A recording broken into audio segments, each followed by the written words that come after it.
नीम करौली बाबा का जन्म 1900 के आसपास उत्तर प्रदेश के एक छोटे से गांव अकबरपुर में हुआ था। उनका असली नाम लल्ली बाबा था, लेकिन वे नीम करौली बाबा के नाम से प्रसिद्ध हुए।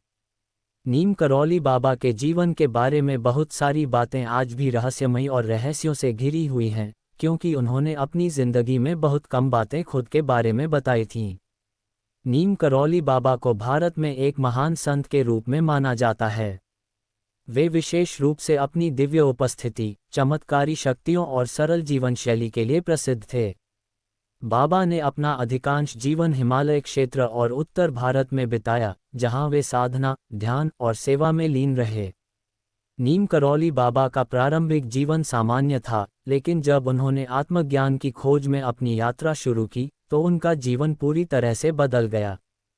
कहा जाता है कि वे बहुत साधारण व्यक्ति थे, जो अपने भक्तों को बिना किसी भेदभाव के अपने आशीर्वाद देते थे। नीम करौली बाबा के जीवन में महात्मा गांधी, रामकृष्ण परमहंस और अन्य प्रसिद्ध संतों से भी संपर्क था। बाबा ने इन संतों के विचारों को अपनाया और उन्हें अपने जीवन में लागू किया। नीम करौली बाबा का हनुमान जी के प्रति गहरा श्रद्धा भाव था। वे हमेशा हनुमान जी के भजनों का जाप करते रहते थे। यह उनकी साधना का अहम हिस्सा था और उन्होंने अपने भक्तों को भी हनुमान जी की भक्ति करने के लिए प्रेरित किया। नीम करौली बाबा की चमत्कारी शक्तियों की कई कथाएं प्रचलित हैं। उनके बारे में कहा जाता है कि वे बिना देखे या बिना जाने किसी की समस्याओं का समाधान कर देते थे।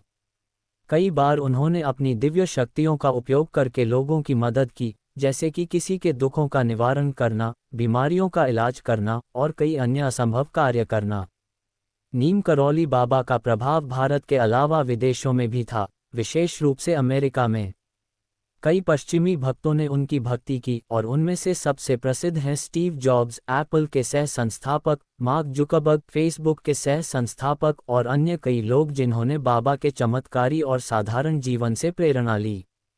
नीम करौली बाबा का निधन 1973 में हुआ था, लेकिन उनकी शिक्षाएं और आशीर्वाद आज भी लोगों के दिलों में जीवित हैं। उनके कई भक्त उनके दिव्य दर्शन के अनुभवों को साझा करते हैं और उनका अनुसरण करते हैं। बाबा का कहना था कि सच्चा प्रेम बिना किसी शर्त के होता है, और यह प्रेम ही जीवन का सबसे बड़ा उद्देश्य है।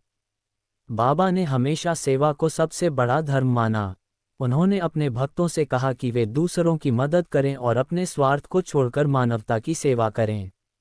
उन्होंने सभी धर्मों, जातियों और पंथों के बीच एकता का संदेश दिया। नीम करौली बाबा का जीवन और उनके उपदेश आज भी लाखों लोगों के लिए प्रेरणा का स्रोत हैं।